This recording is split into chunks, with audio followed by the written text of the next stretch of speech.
to share with us, so I'll call him on up, and as he's coming up, I'll get to the second. Go ahead, please.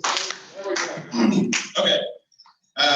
This Saturday, after the event that Bill's going to tell us about, the Dallas Northeast Division, DPD Northeast, is hosting a Kids Health and Safety Fair at Lake Highlands High School, right across the street from the Lake Highlands North Rec Center, where we're going to be doing our work. That starts at 10 a.m. And they're doing a drive-through for needy families. They're going to have frozen turkeys, flu shots, bags of food and vegetables, and In-N-Out burgers are going to be there. So come out, help out. I don't know exactly what their needs are, if they just want some community support, but if you're out helping us out, or if you want a little bit later roll out and can help out DPD, join us up there at the high school at 10 a.m. Mr. Floyd. Thanks. So all right, so also tomorrow morning, 0800 at the rec center, Lake Highlands North Park, we're going to be doing a park cleanup. Should be able to knock it out in a couple of hours. So please come out. It'll be very lonely out there by myself out there. So weather looks like it's going to be great. I'm not sure if it's the best weather or shortest weather, but it's one of the two. So and also at the DPD thing, we're going to have a classic car show. I know Darren is going to have a Model A there. So if you have a cool car, they are accepting more folks. I think Darren, I may put you on the spot if you have details. If anyone's got questions about that. Thanks, sir. Thanks, Brewing. Thanks, Brandon. Yes, thanks. We're just basically doing trash cleanup. It's not nearly as bad as stuff at Blackville Hill where you have to pull staples and stuff like that. So masks and gloves, I'll bring bags out. I've not been able to get a hold of our friends at Parks. No, I know it's shocking. But so it'll just basically be a trash cleanup. Awesome. Cool. Thanks. Thank you, Bill. Thanks for heading that up and finding some opportunities for us to serve. And as Bill frequently mentions, this is fulfilling on some obligations that we made or that some prior presidents have made to the Parks Department in exchange for them graciously helping us out with, the parade and Oktoberfest out at Flagpole Hill. This is something that we're doing to garner some goodwill in that regard. Okay. Any other announcements? I don't see any of our school folks. Anything else? No? All right. Shocking. At this point, I'll ask Michael Bailey, our Vice President of Programs, to come up and introduce our guests. Oh, guests. I don't see anyone that I don't recognize other than our guest of honor, but no? Okay. Michael, you want to come up and introduce our honored guests? That would be great. Thank you. Thank you all.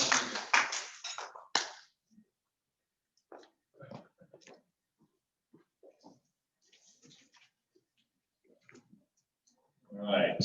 Thank you, Chris. And good morning, Lake Highlands. Good morning. We're excited to have some of our local restaurants represented here this morning. I know, over the course of 2020, I don't think any industry has been hit harder than hospitality. So we wanted to bring some of our good friends from the neighborhood in and kind of hear, how they've made it through the year and what opportunities there are for us to come out and enjoy their fine establishment. So I'm going to quickly introduce these guys and let them tell you, a little bit about their restaurant for anybody who's not familiar with them. To my right, your left, we've got Melanie Lipscomb and Scott Navarro. Go ahead. Melanie is our. Hey everyone, good morning. Hi, good morning. Melanie Lipscomb is the marketing director for Shady's and parent company CCBC. And I am the director of operations for Shady's and CCBC. I'm sure you guys are, most of y'all are familiar with Shady's. We opened in 2016. Just got some fans here, love it. Just down the way. Our intention originally was to just duplicate the neighborhood restaurant that we had done in Richardson, and really bring just a local neighborhood spot here. Everyone being welcome, especially young families and that demographic that we certainly find here in Lake Highland. So I think we've done a pretty good job of that. You know, we have some fans obviously here this morning too, which is great. Thanks for your support. We appreciate it. Glad to have you guys honestly support us through this tough time that we've all been through. Truly, the neighborhood came out. It's a large reason why we're still here today. You guys really supported us throughout this time. So we appreciate that. Great. And then also with us on my far right, your left, we've got from Vector Brewing, Craig Bradley. Hey, good morning, everybody. Good morning. Yeah, thank you again for having me. I was out here. Yeah, all right. Yeah, I was out here, I guess, February. It was maybe January, February. It was shortly right before we opened. So a lot has happened since then. Didn't see a pandemic coming on, but being the new guys on the block, we've been open now about 7 months. And we need a lot of you guys out there. We can't thank you enough for supporting us while we've got nothing going. Like Shady's, they were the guys who started it all in the neighborhood. So my wife and I being in here, we were just like, we want more of these kind of places. So we decided, why don't we do that and open up a place that people can have good beer and good wine and on a patio as well, give people more options. So we just follow their lead. We just are honored to be here and thank you guys. So I appreciate it. Awesome. Thank you all for being here. We'll kind of start with the bad news, the elephant in the room here. Can you guys describe kind of in general terms where your business has gone over the course of this year, from the lockdowns to the reopening over the summer, and then kind of the varying conditions ever since? So early on, when everything hit in the spring, I did like everyone, not only in our business, but everywhere, there was incredible amount of uncertainty about what comes next. For a good 30 days, maybe 60 days there, we had that looming question every morning of, is this business even sustainable going forward? Ultimately, our decision that we came to, even when we were locked down, was that by all costs we needed to keep our team together and continue to maintain our core group of staff no matter what. We had to lay off a lot of folks. Tough time there. We employ a lot of young kids from the neighborhood. Those were some of the easier decisions, frankly. A lot of the high school kids and things like that. We made those decisions early on as we realized that they didn't have to. They don't support themselves, and so that was one of our really easy decisions. But for the rest of our staff, is a lot of them like family to us.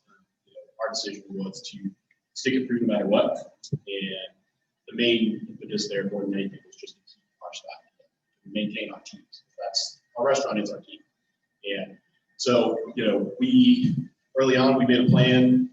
Once we decided that, to really switch things to go and try and get food out the door to folks.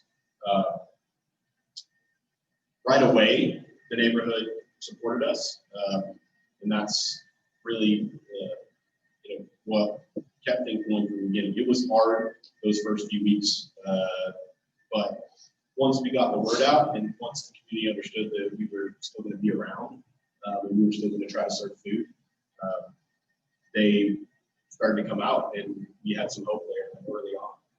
There was a couple weeks where it was really uncertain, but it wasn't long before we realized that we could still sustain ourselves. And so, through the spring, for a while, if you recall, dining rooms were shut down, and we couldn't have anybody in the restaurant. So it was strictly to go for about 4 weeks. And we started to build our business back then. As soon as they allowed us to have some guests in the building, we started serving people on a patio. Our initial pivot was, okay, you can't come in the building, but nobody said you can't eat on the patio. And so we'd serve you to-go food if you wanted to sit on the patio and enjoy that to-go food and to-go boxes and be allowed to. And so we started to build back the business right from there. That's really when we started to see a lot more traffic pick up once that idea caught on. And I think a lot of folks in the neighborhood really just, were getting weary of the lockdown as well. And so providing them that patio was a place for people to get out of the house, let their kids go around a little bit. So where I'm going with all this is that for us, at least at Shady's, there was a lot of uncertainty for a good 30, 45 days there initially, but we were very well supported by the neighborhood early on. That gave us a lot of hope and gave us a lot of confidence that we could keep moving on no matter what. And so as soon as we could open the doors back up, we saw a lot of our dining business come back, but we also had really built our to-go business at that point. And from our standpoint, we think that we met a lot of new folks at Shady by that decision to continue to stay open, because for a while everyone was shut down for quarters, and we were one of the only businesses that were open. And folks that were looking for food, they had limited options at that point. And we made a lot of new connections, built some new relationships that way, and it's really benefited us up until right now. There's certainly still some uncertainty, and I know everybody feels that way, but us being here at this point in the fall, we have no doubt that there's a future for us no matter what happens coming in 2021 or whatever else is around the corner here. Business is back, and in about midsummer, we were back to a good 75% of our business. And that was huge for us. And certainly, I know talking to other restaurateurs and other folks who do business like ours around the city was not the case for everyone. And I think the big picture here, we're fortunate, and a lot of that has to do.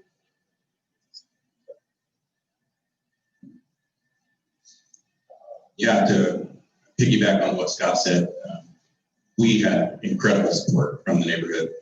Everyone here was just being the new kids on the block. Everyone came out in massive support when we got open.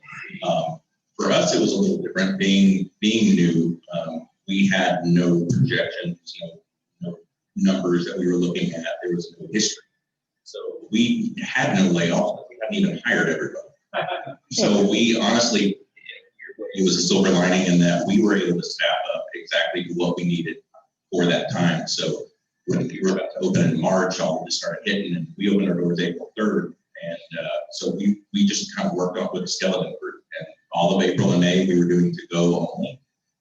We worked with just the limited amount of staff that we could get the job done and get it out. And then when we started building up, we opened our doors in June, and were able to do that. So we operated as well as we could and just kept it running.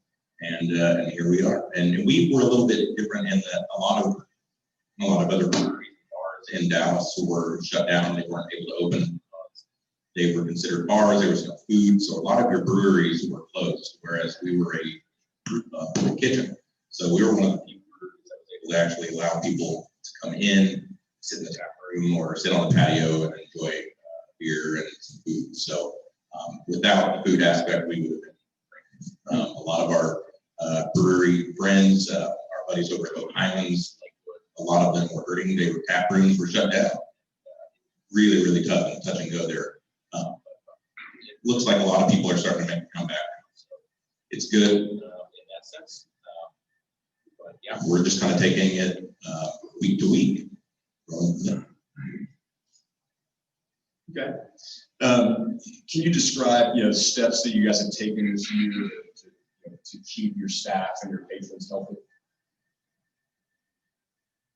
We obviously follow the mandates like everyone else does, so everyone's masked up. We separated our tables and spaced things out, which I think is what generally makes people feel most comfortable, is the fact that they're not sitting on top of each other. The patio helps a lot. You can space people out there. Again, I think people feel more comfortable that way. Honestly, in terms of our staff, one of the biggest things we've done is just encourage them to exercise some personal responsibility during this time. Our younger staff are not be out in the crowds and be out on the weekends, mingling with everyone to try to reduce the amount of spread that they may have amongst each other. We determined early on that that was probably one of the areas where we were most susceptible, is that a lot of our young folks are just completely disregarding what's going on. They are young and don't really understand the context of things. And I think that's really helped, sending that message that, hey, your actions are going to affect everyone else in the social.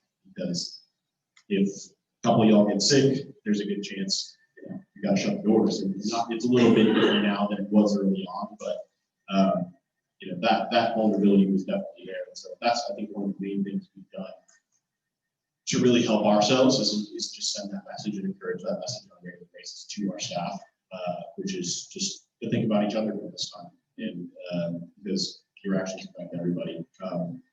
In terms of other ways we've tried to keep our staff safe, for a while, we actually didn't allow anybody in the building when we didn't know exactly where the virus was going. We tried to keep everything out of the patio just to keep some distance between customers and the staff. And there was definitely a lot of fear among staff early on about what this all meant, and just being in contact with the public. Something people might not understand if you're not in the business, but there was definitely a feeling of being exposed in the restaurant business, that part of your job is it's a requirement to interact with the public and to be close and be in close proximity. And there was definitely a feeling amongst a lot of staff that we're vulnerable here, we're exposed. So we tried for as long as we can to try to put some separation, not only between guests, but also between staff and guests, and try to reduce some of those interactions. Now we're to the point where if someone does happen to be in contact with someone who has COVID, or someone does have COVID, we go ahead, we test the whole staff immediately. We've done it a couple of times now. We can do it in 24 hours if we get notice of something like that. And we quarantine that person. They stay home until they test negative, and keep them away from everybody else. There's a process for it now, but that's still always on the horizon. But we have pretty good confidence in our protocols that way, that we continue to do business regardless of that. And at this point, we're just going to continue to follow the mandates that way and keep things spread out as much as possible. There's obviously a lot of mixed feelings out there amongst the public about what is the right way to approach this. And you can imagine that our customers are uniquely divided, just like a lot of the country is that way. And so there's a balancing act there. You hear it from both sides. Hey, we're really appreciative that you guys spaced out tables and you're doing these things. There's the other side, but hey, I want to sit at the bar with 8 people. We deal with a lot of that, but we'll continue to do as much as we can to make everybody comfortable, including our staff, and that's a big part of it. Yeah, we're pretty much the exact same way. Obviously, all COVID protocols are followed. We, being a brew pub with beer and wine, we read that line of being a bar, and people, obviously, when you see your neighbors, you want to meet up with them and hang out and get a large table of 15, 16 people going. We're pretty adamant about, you can't be moving tables. We have to keep it separate. You gotta keep your distance. We're adamant about wearing masks.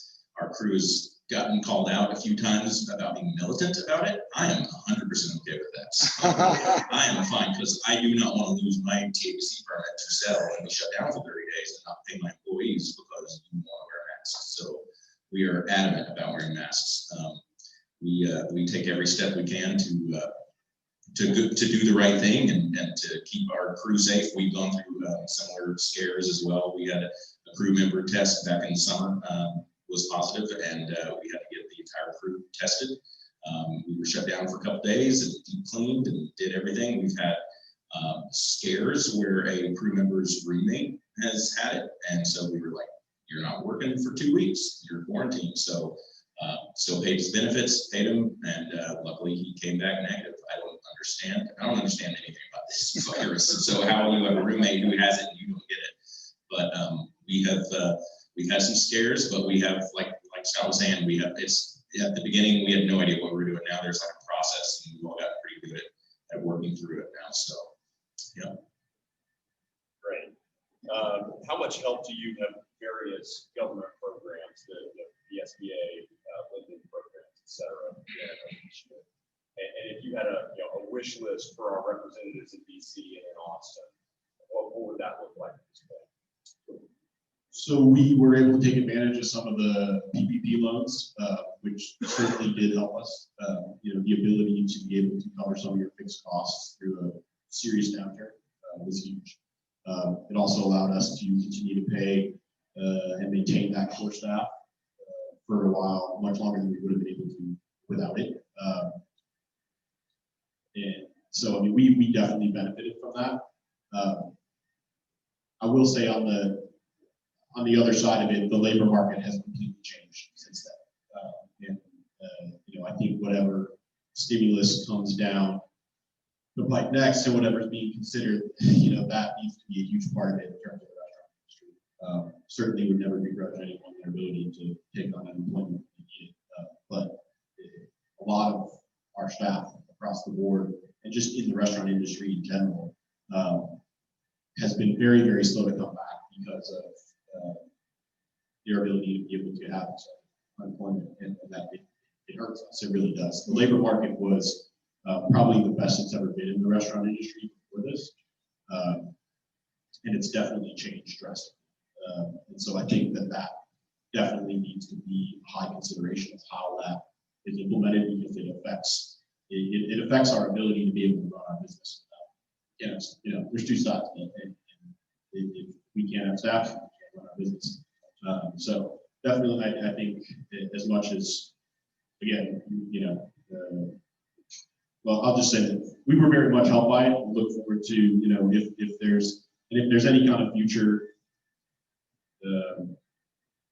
increased economic downturn because of this, we were very much helped by it. And I think, and we were one of the few that were, again, even able to survive. There was a lot that didn't, and there's a lot that didn't get those monies, frankly.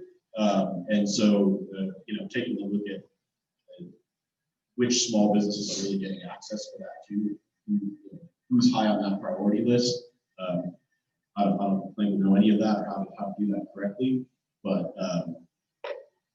really looking at who's prioritized in the next round of stimulus as far as small business goes. For us, since we are a brand new business and we haven't been open for even a year, we were unable to qualify for any sort of PPP, so we had no help. And unfortunately, that's the reality of it, since as far as they're concerned, we're not a business that has shown any proof that we're going to be successful. So the way that they view it is, until we're open and we have numbers to show, we can't qualify for anything. One of the good things we did get was a little loan relief from the SBA. We did not have to start paying back on our SBA loan until this fall. However, we are now starting to pay, and there's really no change in difference in what we're bringing in. So some loan assistance of some kind would still be great. That would be one of my wish lists for me. And then, but yeah, it's tough with the labor market. We notice that too. It's hard to find good quality people when they're making unemployment right now, and they have no rush to get back in there. So it's a little tough, but we keep making do. Has the pandemic and the response to it created any opportunities for you guys that you wouldn't have otherwise had, or any changes that you've seen in the restaurant business that you'd like to see continue even after we return to normal? So in my opinion, it really just excelled the pandemic and the shutdown and the move to the fact that we're having part of this meeting, a Zoom meeting this morning. It just accelerated a lot of trends that were already in play. We were already seeing a huge trend in the business towards online ordering, towards less interaction with staff and actual people in order to get your food out the door. And this has just accelerated all that times 10. And I really don't know that it's going to go back even when the pandemic goes away. So I think that's an opportunity for everybody to just recognize that, where things are going, where they're headed, and taking advantage of that. We certainly did. We pivoted a huge amount of our resources and thought process just towards how can we get more food out the door, and how can we do it quickly and efficiently. And here, actually in the Highlands, even more so than our location in Richardson, we're still doing more business out the door than we are in the restaurant, which is a complete flip from what we probably did on average 15 to, on a really good week, 20% of our business in to-go orders. And now it's about 60% of our business is out the door, 40% of it's dine-in. Do expect those numbers probably not sustainable, but it's certainly going to be a much larger chunk of what we do. And so just continuing to think that through and how we can more efficiently do that, how we can give customers more options on just how to order. You know, we're considering things like putting together an app so that folks can just quickly do that on their phone and other opportunities there. Yeah, I don't see to go and carry out and anything going away anytime soon. That's going to be here to stay. And we're also looking at some potential ways that we can expand our footprint.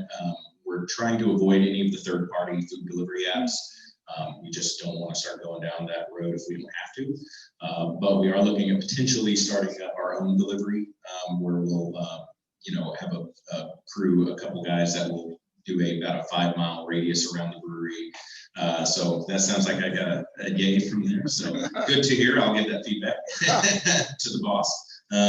But yeah, so we're looking at potentially doing some kind of delivery service work, because it's, like I said, it's not going away anytime soon.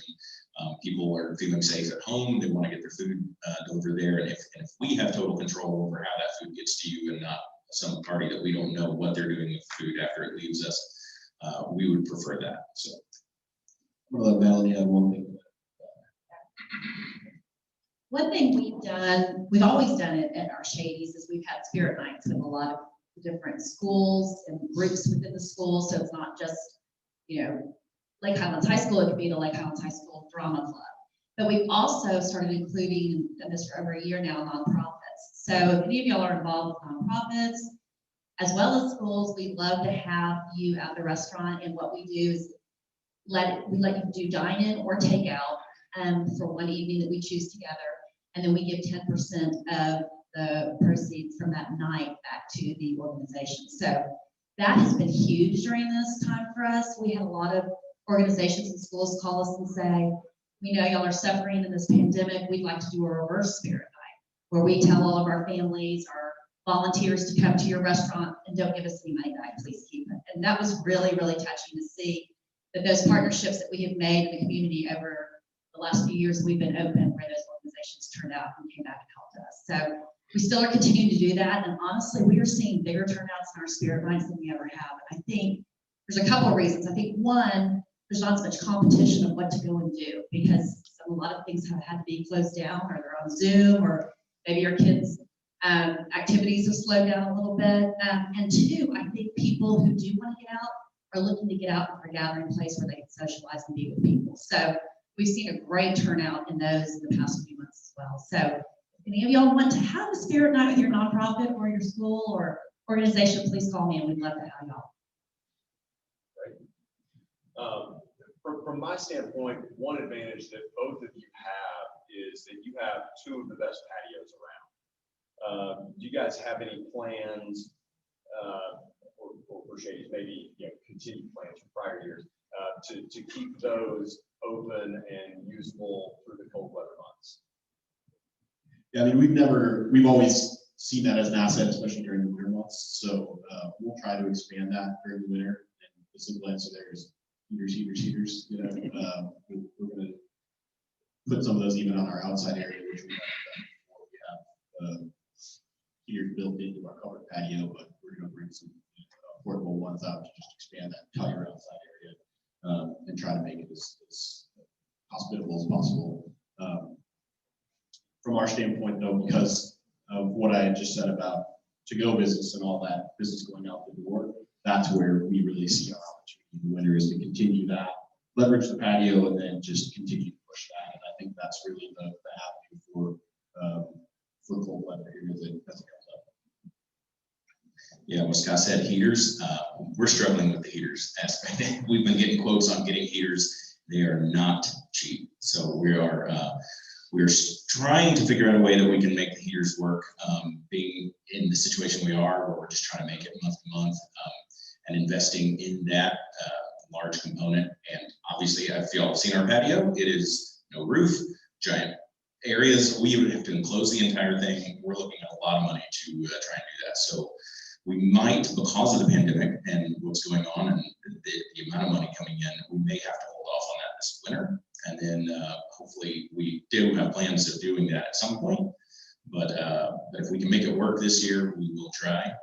But yeah, that's one of the struggles for us is when we opened our patio, one of the rules with the city code is if it's a covered patio, we would have to park that. That means for every 100 square feet, we'd have to have a parking spot. Well, if you've been in Lake Ridge and our shopping center, there's not a lot of parking left. And so for 2,300 square foot patio, we weren't able to provide 23 more parking spots. So we had to have an uncovered patio. Well, the Dallas City Council just passed that a couple weeks ago where you can have a covered patio. You don't have to park that. So they just changed that right after we opened. They're going to keep that like that until April, they said. But if they continue, the city's already said that it's sort of an antiquated rule. They don't really think it's necessary. We may potentially look at covering the patio at some point down the line, but right now when it's nice weather, it's awesome out there. So, so we are trying to figure out a way to do some windbreaks and get some heaters out there at some point. But yeah, having the patio aspect and having folks, especially with COVID and wanting open air, has been a huge help for our business, because if you go in on a Friday night, you see the patio is completely filled and there may be 2 tables inside that are sitting down. So patio is where everyone wants to sit, and so we're going to try and do everything we can to keep the patio rocking. It's just a work in progress all the time. We keep adding little things to it as we go, and keep making it better. Great. We've got a couple minutes left here, so I'd like to kind of give you the opportunity. If you've got any menu format changes or any other opportunities that you want the dining public to know about as we close out the year, moving into next year. Yeah, so one thing I didn't speak to, which was actually very significant in our operation, is that we changed from being a hybrid service model where you come in and you order at the line to strictly full service at this point. The line just didn't make sense when the pandemic hit to keep people queued up. It seemed like not the right approach. So we pivoted to full service, and the response that we got from guests was overwhelmingly they liked it. And so we just decided to stick with that. So we are actually currently undergoing a redo, or planning for a redo of how we set up our dining room. So you guys can look for that. We're going to we'll be getting rid of the queued line that we have at the front, just trying to open things up some more so we can put some more tables and just open up the dining room in general, because we're no longer going to be that hybrid service, it was strictly full service. That's been a significant change for us, significant change for our staff, but ultimately, we're just listening to you guys and trying to give you guys what y'all want, and that's what we've heard. So we're still working through some kinks on that, so be patient with us as well, as that's a new thing for us. But we're absolutely committed to staying now and staying with that model and continuing on with it. And for us, we're just kind of taking every week as it goes, adapting if there needs to be more pivots, it seems like numbers are starting to go up. So we may have to start making some changes again, depending if there is another shutdown, then we have to adapt to that. But we're hoping that's not going to come to that. But we continue to keep rotating all of our beers and pizzas all the time and making new things. And eventually we are going to start trying to get a little more packaging out there. When we launched, when we were doing strictly to go, we were doing a lot more 4-packs of our beer. But we don't have a canning line. We're doing everything 1 can at a time on a crowler machine, which is just a little portable canning line. So the manpower and the time it took to do all of that just didn't make sense. So we stopped doing the 4-packs, but we are looking to ideally potentially start doing a little more canning and packaging so we can start getting a little more beer out the door that way as well. So, yeah. Fantastic. Well, thank you both again for being here. And we're pushing up on our 8 o'clock hour here.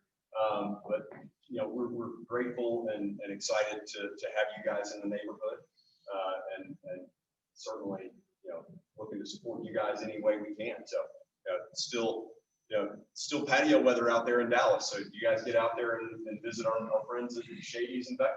Thank y'all very much.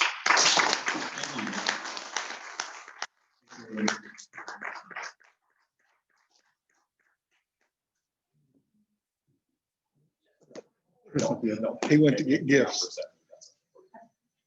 Went to get the door prizes. Hey, well, we're waiting. Can I ask a question of something they spoke to? Go for it. So you talked about the to-go, and I think Scott said the word more, which is what I was interested in. The pie's getting bigger because of takeout. It's not just a redistribution of the same volume, although the pandemic probably crimped the volume anyway, but. I think it's probably, I can't speak for everybody. I think for us, the pie's gotten bigger, and a lot of that was, again, to do with the fact that I think we rediscovered, or a lot of folks discovered us during the pandemic, in that the competition just wasn't there because there were a lot of folks shut down, and that has really helped us. But I think there is an opportunity for everybody there for the pie to get bigger. Right on. The redistribution is happening for sure, but there's more people that will find, there's more, especially with a younger crowd, there's more people that will find us on an app or find us online and look for delivery if we offer that, you know, or look for curbside if we offer that, then if we did. Yeah. So. Thank you. The alcohol will go. Do you think that's here to stay, and is that being successful for you guys? Yeah, I feel like that is going to stay. I would, now that cat is out of the bag, I find that being hard to go back. Yeah, you can't go back. I think it's going to be around for a while. I would second that. Yeah. Once you give folks something, it's really. Yeah, especially alcohol. Especially. Politics 101. Yeah. I've got a quick question, and sorry for the delay. I've got your parting gifts here. How is the restaurant community in Lake Highlands? Or is it a fairly collaborative community? There's obviously more and more competition as restaurants are coming in, which is great for us as consumers. But obviously that, you know, the pie's only so big in Lake Highlands. But how is that, and what's your experience been? Especially, Craig, you being a newcomer to the industry. Yeah, I mean, the crew, everyone in Lake Highlands has been amazing, and all these other fellow restaurants that we go in, and they're so welcoming, and everyone's been, all small businesses around here are fantastic. Everyone has just been very helpful. If we ever have any questions, I know Corey over at Taco Joint really well, and we work a lot together. And it's just being in this community that's the reason why we wanted to open Vector here, and not open it up in downtown Dallas or somewhere like that. This was needed. Something like this is needed in East Dallas, and we wanted to get something out here. We want people to come to Lake Highlands, to come out and spend a day here rather than going to Oak Cliff or going into Uptown or going out to Plano.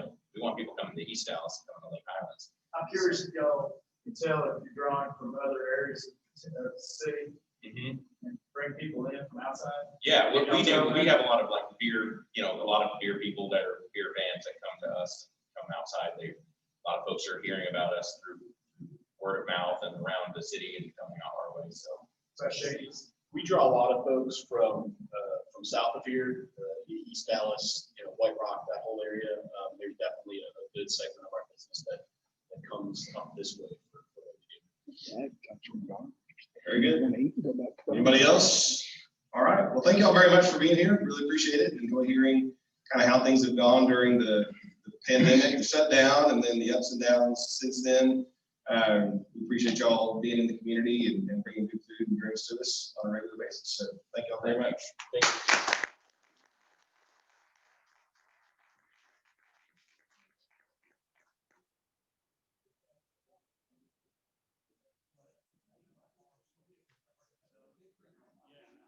All All right, quick reminder, tomorrow morning, 2 service opportunities up at the Lake Highlands North Rec Center and the high school, 8 a.m. for our park cleanup, 10 a.m. for the DPD Northeast Kids Health Fair. We have one more meeting before we're going to shut it down for the rest of the year. Next week, we have student awards. Thanks for those who are repeat customers on Friday mornings. Help us get the word out so we can get a full room for next Friday, and then we're going to take a little break and regroup. We may be talking about some kind of little special event between now and the end of the year if we can pull something together virtually. Just with the numbers being what they are, I think that's probably the better option for us if we are able to pull something off. Since we're having to cancel the Christmas party, I'm trying to think of some ideas for something to do. So with that, unless there are any other announcements, we are adjourned. Thank you for being here.